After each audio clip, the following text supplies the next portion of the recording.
Welcome to the Slop Temple. We pray this video helps. You begin by stabilizing the blazer on a form or flat table, so cuts stay true. Once pinned, remove any shoulder pads and open interior seams to expose collar attachment. You mark the collar seam with tailor's chalk and add a 1/2 seam allowance line for safety. This gives you a predictable cutting guide. Make sure to test a tiny snip at the neckline to verify you can reach the collar stitches comfortably before committing to full removal. You now unpick the collar, stitching slowly with a seam ripper, preserving loose threads as reference for original alignment. Once detached, you follow the chalked line and trim the collar and excess interfacing, leaving about 0.2 to 0.5 cm for a clean finish. This prevents weakening the jacket edge.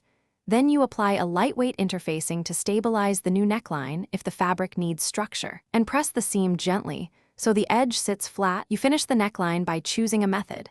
So on bias binding, add a narrow facing, or fold and top stitch the edge for a minimal look. Each gives a different interior appearance and strength, so pick what matches the jacket. Once done, baste the lapel roll to check symmetry and refine shaping with pressing.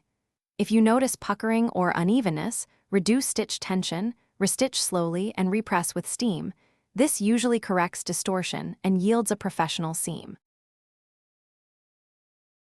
Thanks for watching. Consider subscribing if we helped you.